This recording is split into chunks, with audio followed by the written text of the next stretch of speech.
Olá, alunos do Colégio Militar de Brasília. Essa é a nossa aula 4 CAUNI, aula feita pela equipe de Biologia do segundo ano do Colégio Militar de Brasília.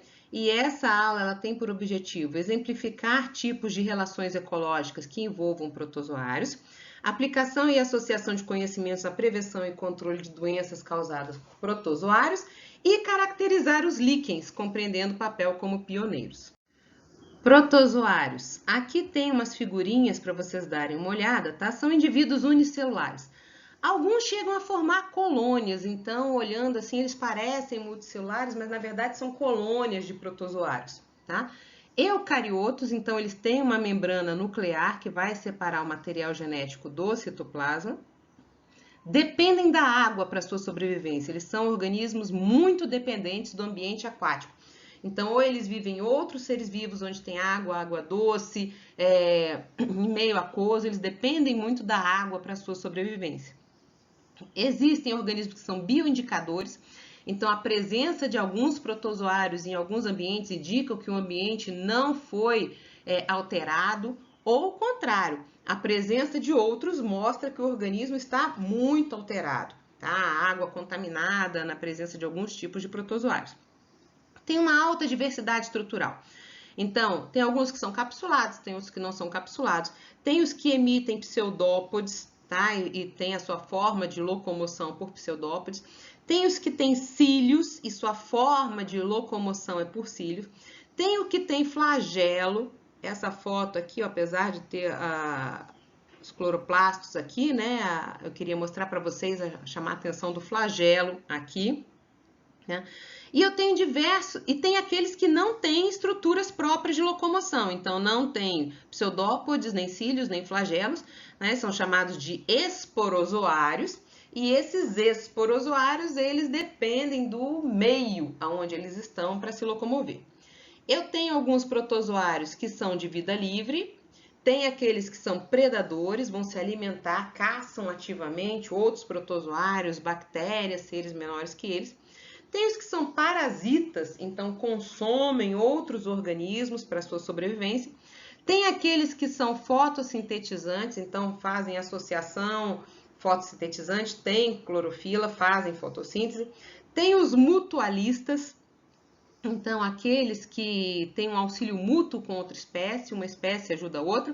E tem comensalistas. Comensalistas dependem, se alimentam em outros seres vivos, mas não prejudicam outros seres vivos durante a sua alimentação. Esses modos de vida diferentes caracterizam esse grupo. Vejam que é um grupo muito diverso, né? Hiperdiverso. Tem alguns protozoários, inclusive, que têm dificuldade de se classificá-lo pelo modo de vida dele. Às vezes fazem fotossíntese, às vezes caçam ativamente. Então, essa nutrição heterotrófica, autotrófica, fotoautotrófica, dá dificuldade de classificar esses seres. Bom, começando relações ecológicas de protozoários, uma coisa bem interessante que eu quero chamar a atenção, nessa figurinha, ela está mostrando o solo com matéria orgânica em decomposição. Eu tenho galhos, tenho frutos, tenho folhas, mas principalmente chamar a atenção aqui no fruto, diferentes estágios de decomposição. As folhas também a gente vê aqui diferentes estágios de decomposição. Seres decompositores são aqueles que fazem a mineralização da minha matéria orgânica. Quem são decompositores? Bactérias e fungos. O que é essa mineralização? Eu vou quebrando a minha matéria orgânica até deixá-la no formato de sais minerais. Vocês, desde pequenininhos, ouvem falar que os vegetais retiram sais minerais do solo, né? Então, da onde vem isso? Dessa decomposição. Mas existem outros seres que são chamados de detritívoros. Detritívoros, eles consomem restos. Então, essa matéria orgânica aqui, até ser mineralizada, ela pode ser consumida por seres que comem restos. Pode ser um animal, aqui não tem foto de animal, mas pode ser um animal também que vai ser comido por um ser detritívoro. A gente pensa logo em bichos grandes, né? Urubus, né? Carcarás, são seres detritívoros. Mas tem seres pequenos, como protozoários, que inclusive facilitam essa tarefa dos decompositores. Então, vejo, enquanto esses seres detritívoros começam a quebrar isso aqui, os decompositores já acham a matéria pré-quebrada para que eles possam, então, fazer essa mineralização. Se a gente for olhar a escala de atuação, o tipo de atividade, a diversidade, a estrutura, porosidade, eu vejo que esses detritívoros, eles têm uma escala de atividade e uma diversidade enorme, como eu falei, desde bichos grandes, metazoários, então, urubus, hienas, até seres pequenos como meus protozoários. E tem aqui uma diversidade, que eu botei diversidade de formas aqui, para vocês verem que muitos consomem isso aqui, quebrando os detritos e permitindo que os decompositores utilizem, então, esses detritos. Aqui eu quero chamar a atenção para vocês do plâncton. O que é o plâncton? Plâncton são organismos pequenos, podem ser unicelulares ou podem ser multicelulares. Alguns são acelulares, eu tenho aqui virion plâncton, tá? Seres muito pequenos que estão na minha coluna de água. Normalmente eles têm uma locomoção muito reduzida, eles normalmente se locomovem mais na coluna de água. Isso aqui eu tenho normalmente início das minhas cadeias alimentares aquáticas. Então, quando eu tenho aqui fitoplâncton, eu estou falando dos seres produtores do meu ecossistema. O que são seres produtores? São aqueles que produzem o seu próprio alimento. Não significa que eles são cozinheiros, significa que eles vão produzir a sua matéria orgânica, tá? Quer seja através da luz, então eu tenho geralmente fitoplâncton com clorofila fazendo essa matéria orgânica a partir da luz, mas existem outros seres aqui que utilizam substâncias químicas, então são quimioautotróficos, tá? O meu fitoplâncton, então normalmente seres clorofilados, eu tenho aqui, ó, de um tamanho variado, indo desde 0,2 micrômetros até 20 centímetros mais ou menos, tá? E esses aqui, então, eles começam a produzir a matéria orgânica e são o início de cadeias alimentares. Depois, nós temos outros seres. E nos chama a atenção, já que o enfoque da nossa aula são protozoários, que eu tenho aqui, ó, um protozooplâncton, que vão consumir esse fitoplâncton. Então, eles já são os primeiros consumidores que aproveitam esse fitoplâncton aqui, tá? Não só protozoários, existem outros seres aqui, vocês conseguem ver, inclusive metazoários. Eu tenho larvas de uma série de animais, inclusive de peixes, que fazem parte do meu plâncton e que vão consumir fitoplâncton. Depois destes seres que consomem fitoplâncton, eu vou ter outros consumidores maiores até chegar em bichos grandes que a gente vê por aí. Então, o início da minha cadeia alimentar aquática começa aqui com fitoplâncton e zooplâncton, que são aqueles heterotróficos que não fitoplâncton. Entre eles, o meu protozooplâncton, tá? Que tá ali. Protozoários comensais. O que são comensais? Comensais é uma relação que diz respeito à alimentação. Eu dependo da alimentação. Essa minha alimentação, então, ela é positiva para o ser que consegue se alimentar, mas para o ser que está participando dessa relação e que não está se alimentando, essa relação é nula ou é neutra. O que isso significa? Significa que eu tenho alguém que está ganhando e ganhando o quê? A alimentação. Se eu faço um comensalismo, eu estou falando uma relação alimentar. E o outro ser que participa dessa relação, ele não está perdendo. Ele não está perdendo partes do corpo. Ele não está perdendo, sendo parasitado por ninguém, tá? E existem uma série de protozoários comensais na natureza. Comensais em solo, comensais em vegetais, comensais em seres humanos. Quis trazer para vocês aqui 2 protozoários comensais de seres humanos. Então, Entamoeba coli, ela é um protozoário comensal. Às vezes, quando a gente faz exame de fezes, aparece essa aqui, Entamoeba coli, e as pessoas já ficam assustadas. Ai, meu Deus, será que eu tô com amebíase? Não. Essa aqui, ela é comensal. Ela não provoca doenças. Aliás, parênteses, provoca se a pessoa tiver o sistema imunológico deficiente, tá? Então, se eu tiver com o meu sistema imunológico em baixa, essa Entamoeba coli pode ser, então, causadora de uma diarreia, de sintomas de amebíase.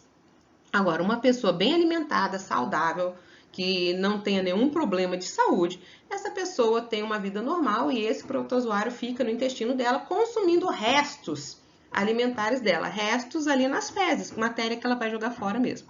Da mesma forma que esse Endolimax nana. Endolimax nana é um protozoário muito comum nas nossas fezes. Muitas vezes, quando a gente faz exame de fezes, aparece ali o Endolimax nana. Esse aqui é comensal total. Tá? Ele vive ali consumindo nossas fezes, que é material que a gente vai jogar fora mesmo. Não faz mal nenhum pra gente, tá? Se você pensar que você está solitário, você tem um protozoáriozinho ali que vive contigo fazendo companhia. Se você não quiser a companhia dele, você toma um medicamento de ação local que ele elimina o Endolimax nana. Existem protozoários parasitas. Então, ao contrário dos comensais que estão lá se alimentando de resíduos e que não nos causam mal, existem uma série de protozoários que nos causam mal, que causam doenças chamadas protozooses, né? Então, esses parasitas, eles consomem partes de sua presa, então esses são nocivos. Normalmente, eles não são letais. Vejam, pode acontecer de serem letais? Pode. Né? Mas normalmente não são. Por que isso? Quando um parasita mata o seu hospedeiro, eliminou o ser que o mantinha vivo. Então, ele não quer fazer isso, ele quer manter o hospedeiro vivo para que ele possa continuar se alimentando. Parasitas normalmente consomem um ou poucos hospedeiros ao longo da sua vida. E geralmente a associação é íntima, tão íntima que ele não provoca a morte do hospedeiro. Ele mantém esse hospedeiro vivo para que ele possa continuar se alimentando ao longo de sua vida. Tá? Para isso, ele tem adaptações específicas em relação ao hospedeiro, ou seja, ele reconhece o organismo do hospedeiro, sabe aonde ele pode entrar, aonde não pode entrar, sabe onde se fixar para que ele fique mais bem nutrido, sem causar mal, pelo menos um mal muito grande, né, a esse hospedeiro, sabe como burlar as defesas do organismo desse hospedeiro e tem métodos para que ele possa sair de um indivíduo para o outro quando for ao caso. Tá? Então, alguns protozoários trocam de hospedeiros e, para isso, eles têm que ter formas de fazerem essa mudança de hospedeiro. Então, quanto ao local de fixação, o meu protozoário ele pode ser ectoparasita se ele se fixa do lado de fora do corpo. Ou ele pode ser endoparasita quando ele é um parasita interno ao corpo. Grau de fidelidade. Eu posso ter um protozoário que é obrigatório, parasita obrigatório, se ele necessariamente tem que parasitar, tem que ter aquele hospedeiro, senão ele não sobrevive. Ou ele pode ser facultativo, se ele pode viver em outro hospedeiro, ele pode mudar de local. Número de hospedeiros. Então, eu tenho o monoxênico, que é aquele que vive num hospedeiro só. E eu tenho o heteroxênico, que é aquele que muda de hospedeiro, tá? Então, essa classificação aqui a gente utiliza com os nossos protozoários e com outros parasitas também, tá? Vale lembrar que protozoário, de forma geral, eu tenho parasitoses obrigatórias, né? Ele é obrigatoriamente presente naquele ser. Normalmente endoparasitas, são parasitas internos, ou pelo menos a maior parte das protozooses que a gente vê são internos. É lógico que existem aqueles que vivem nas gengivas, né? Então é considerado uma mucosa, tá? Mas de forma geral a gente classifica como endoparasitas, tá? E aqui a gente vai variar muito. Tem aqueles que são monoxênicos, heteroxênicos, porque a gente tem casos de protozoários que vivem num hospedeiro e que mudam de hospedeiro. Chamando a atenção de vocês aqui o seguinte, essa minha figurinha, ela foi utilizada para o Aedes aegypti, então ele está mostrando os seres que o Aedes aegypti transmite, que normalmente são os vírus, né? Então, o da febre amarela, dengue, chikungunya, né? E tudo mais. Mas, eu não quero que vocês guardem isso aqui como sendo o Aedes aegypti ou como sendo simplesmente um mosquito, como sendo um agente, um vetor, qualquer. Eu quero usar essa figurinha para que vocês entendam a ideia, tá? Então, vejam, normalmente as minhas zoonoses, elas têm um problema sério que é o desmatamento. Então, vejam, de forma geral, eu tenho animais silvestres, que são hospedeiros para cernes, para um monte de patógenos, tá? E tem organismos que se alimentam do sangue desses animais silvestres. Se a gente deixa o ambiente como está, normalmente esses vetores continuam se alimentando aqui e transmitindo a doença aqui e fim de papo. O que acontece? Com a retirada das matas, quando a gente vai mexendo nesses ambientes, a gente vai alterando esses ambientes, esses animais mudam de local e os vetores acabam acabam procurando o que vão se alimentar, onde vão se alimentar, em quem vão se alimentar. E aí é o problema, porque eles podem achar que o ser humano é legal de servir de alimento. Nesse caso, eles podem transmitir patógenos para seres humanos. Lembram que a figurinha aqui é de vírus, mas esqueçam isso, pode ser qualquer patógeno, tá? Estou pensando em bactérias, vírus, protozoários, enfim. Se esse patógeno no ser humano encontra um ambiente propício para que ele se desenvolva, ele vai se desenvolver aqui. E aí eu posso ter um ciclo urbano, ou seja, outros vetores, ou o mesmo, que migrou para áreas urbanas, eles se alimentam de seres humanos. Ao se alimentarem, outros transmitem, e aí a gente tem um ciclo urbano. Então, vejam que muitas vezes aquele desmatamento, aquilo que a gente acha que não está fazendo mal nenhum, ele pode estar também criando problemas de transmissão de novas doenças, surgimento de novas doenças, epidemias, pandemias e assim sucessivamente. Tá? Aqui, ó, infecção em seres humanos e animais, chamando a atenção então. Muitas vezes eu tenho contato com animais de estimação, de zoológico, de circo. Ah, professora, eu não. Não, mas tratadores de animais têm, né? E aí eles podem entrar em contato com uma série de patógenos. Muitos vetores fazem o transporte de patógenos de animais para pessoas. Inclusive, a gente tem o caso de domesticação de animais silvestres, né? Quando eu começo a retirar animais, principalmente pelo tráfico desses animais, eu acabo me expondo a patógenos que esses animais silvestres têm. Dependendo de se esse patógeno se adapta a uma nova espécie hospedeira e da virulência desse patógeno, eu posso ter, então, novas doenças surgindo aí, tá? É lógico que aqui eu tenho outras coisas, né, que eu não vou chamar a atenção de vocês, mas então a alimentação de carnes de caça, carnes às vezes clandestinas, que não são tratadas, animais de companhia que têm os seus patógenos, que às vezes podem passar de animais para seres humanos, né? Mas chamando a atenção dessa adaptação do patógeno e dependendo da virulência dele, virulência é a doença em si, né? Mais forte, menos forte, eu posso ter, então, ciclos de nova doença surgindo aí em seres humanos. Bom, vendo aqui alguns protozoários parasitas, não vou tratar de todos, o enfoque aqui é chamar a atenção só de alguns, tá? Mas, enfim, Giardia lamblia é um endoparasita, então lembra o parasita interno, monoxênico, então tem um hospedeiro. Vejam, como é que eu consigo me contaminar? Com água e alimentos contaminados, tá? Esses alimentos e águas contaminados estão contaminados aqui com um cisto. Esse cisto, ele passa pelo meu sistema digestório. Lembra que eu falei da íntima relação? Opa, estômago extremamente ácido e esse cisto, ele tem uma cápsula rígida que dura, que não permite ser degradado no meu estômago. Vai parar no intestino. Lá sai a giardia em si, ela se reproduz aqui e vai produzir novos cistos. Esse cisto é capaz de sair pelas fezes. Não havendo tratamento de água, esgoto, tendo então uma contaminação de alimento e água, esse ciclo continua com outro ser humano. Tá? Então, aqui a fotinho da giardia, ela tem aqui na parte ventral uma estrutura que fixa no intestino. Olha isso aqui é um intestino completamente tomado por giardia. Vejam, se ele está completamente tomado por giardia, isso aqui ó, dificulta a minha absorção de nutrientes. Dificultando a minha absorção de nutrientes, eu tenho a diarreia. Então, eu não absorvo meus nutrientes de forma adequada, tenho, então, o alimento saindo de forma pastosa, mais liquefeito do organismo, tá? A absorção de água e eletrólitos fica comprometida aqui, e aí eu tenho, então, essas fezes passando para o ambiente. Facilita a liberação dos cistos e a pessoa, então, ela pode entrar num quadro de desidratação e de perda de nutrientes devido a essa diarreia.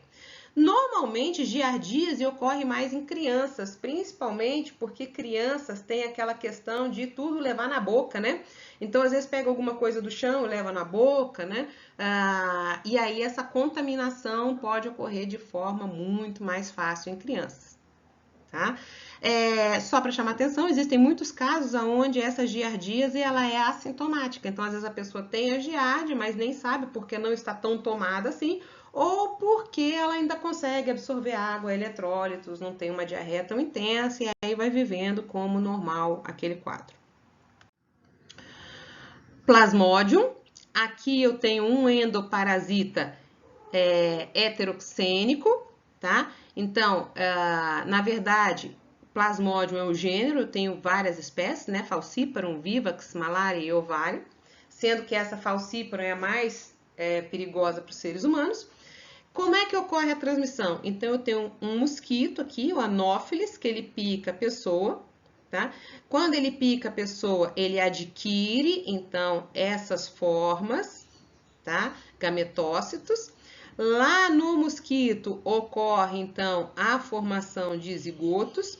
E aí, esse mosquito, pelas glândulas salivares, quando ele pica uma outra pessoa, ele transfere, então, o esporozoito. Ocorre a entrada aqui no fígado, alta reprodução. Ele sai do fígado.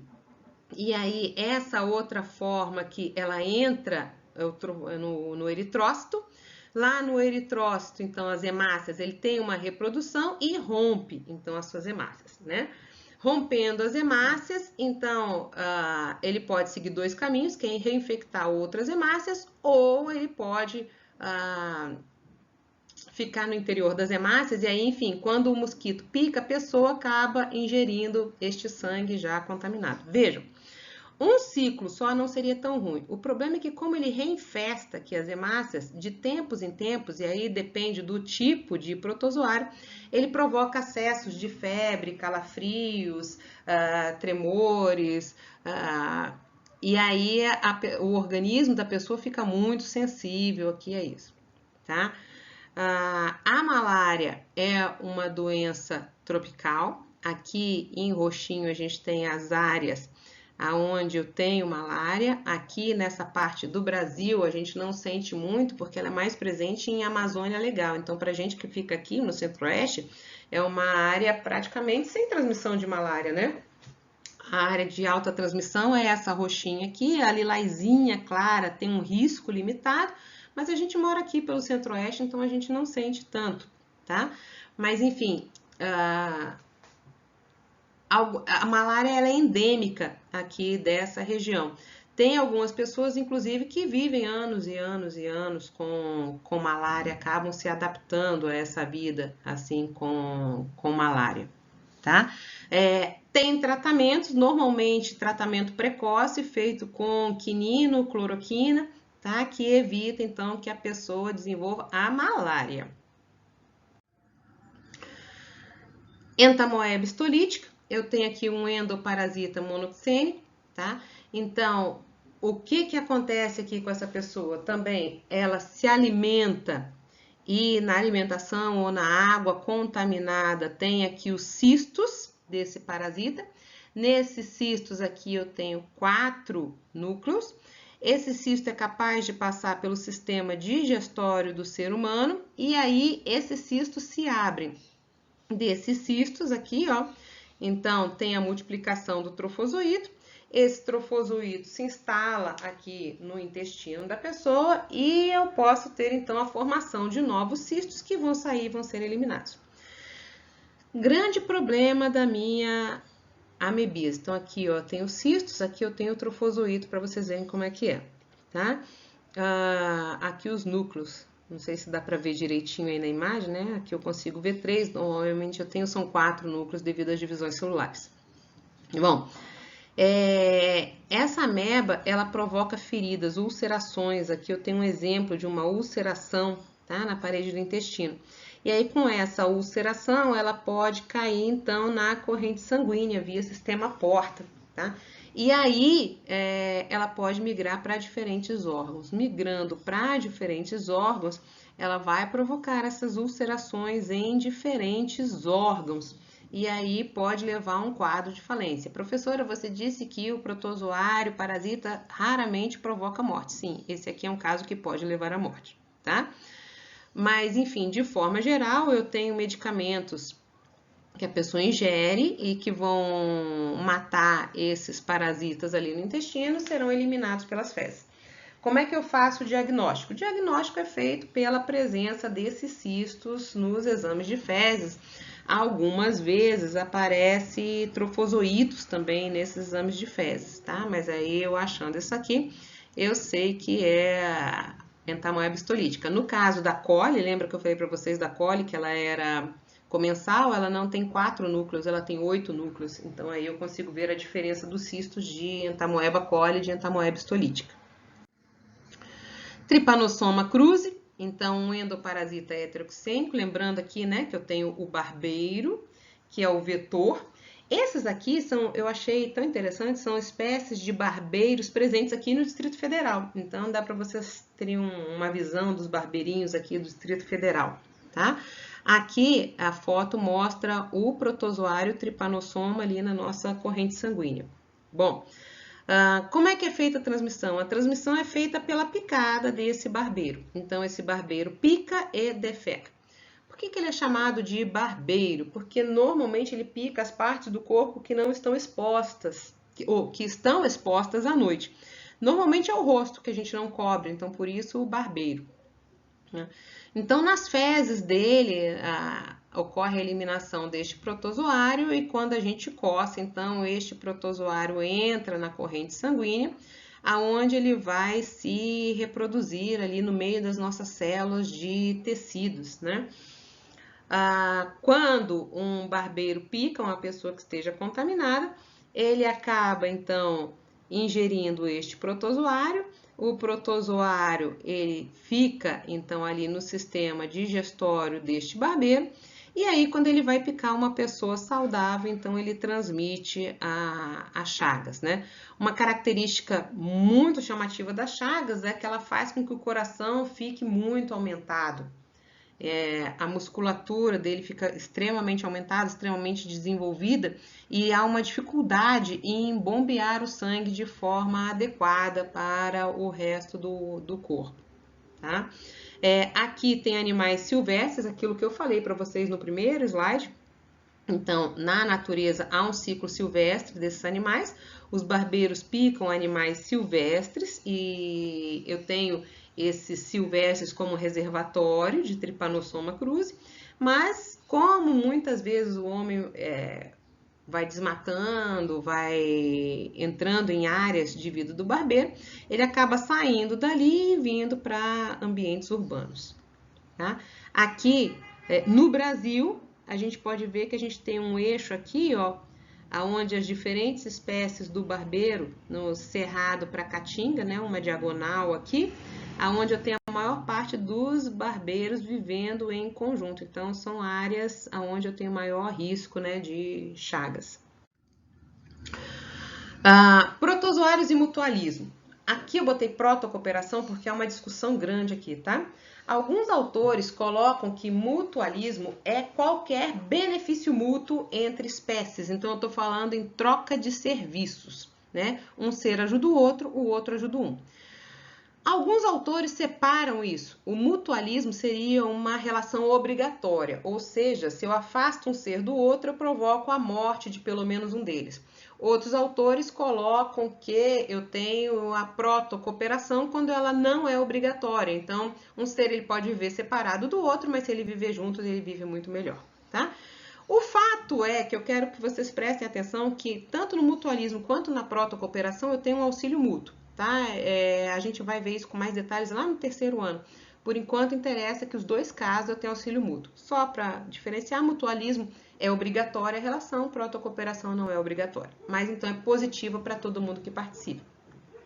Vou chamar a atenção de vocês aqui o seguinte, ó, celulose e lignina são matérias orgânicas não digeridas pela maioria dos animais. Então, esses seres ruminantes, não ruminantes, aqui eu tenho basicamente ruminantes, cupins, tá? Consomem muita celulose e lignina porque são herbívoros, tá?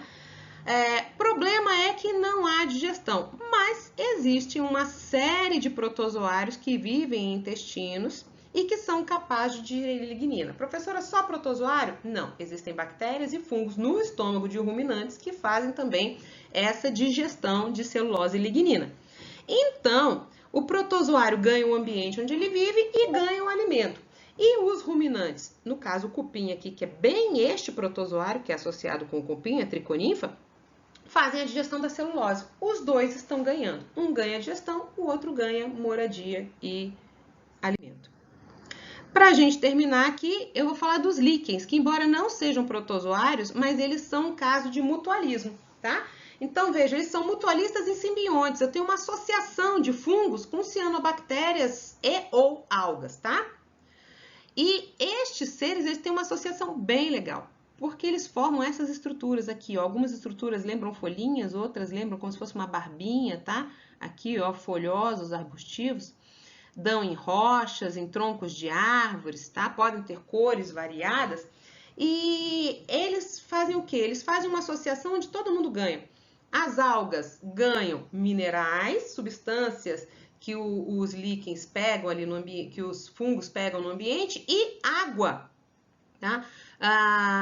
Os fungos conseguem retirar a água do ar e passam para a alga. E a alga faz o quê? Fotossíntese. E passa esses produtos de fotossíntese para o fungo. Então, veja, cada um está recebendo uma coisa em troca. Só que esses líquens, eles são extremamente sensíveis à poluição. Então, assim, se eu for no interior de São Paulo, numa área muito poluída, eu não vou achar líquens. Se eu for numa área menos poluída, eu acho líquens, ou seja, eles me indicam qualidade ambiental. Tá? 20% das espécies de fungos são capazes de serem liquenizadas, podem formar líquens. Tá? No colégio, a gente tem árvores onde eu vejo essa mancha aqui, tá? Não é doença, são líquens presentes ali nas árvores do colégio. Os líquens são organismos pioneiros. O que é isso? Olha, eu tenho aqui a rocha nua, os primeiros seres a se fixarem aqui são fungos e líquens. Eles abrem espaços para que outras espécies comecem a se fixar. Vejam, os líquens, então, como eles captam a água do ar pelos fungos, as plantas, as alguinhas, né? Desculpem, não são plantas, são algas, fazem fotossíntese. Então, eles trocam materiais aqui e eles conseguem se estabelecer mesmo na rocha nua. Só que eles começam a desagregar a primeira partícula aqui de solo e aí musgos podem chegar. Depois, ervas de pequeno porte. Aí essas raízes começam a desagregar mais essa rocha até que eu vou ter um solo que permite plantas de grande porte. Essa substituição lenta e gradual de espécies eu chamo de sucessão ecológica. Os organismos que abrem espaço para que outras espécies se coloquem são os organismos pioneiros. Líquens são organismos pioneiros, tá? Então, eu queria que vocês guardassem isso dos líquens. Eles não são protozoários? Não. São uma associação mutualística entre algas e fungos. Mas eles são organismos pioneiros. São mutualísticos, uma relação onde os dois estão ganhando, abrem espaços para que outras espécies se desenvolvam. Ok, alunos, era o que eu tinha a tratar para vocês. Espero que tenham gostado. Qualquer dúvida, entre em contato. Até logo.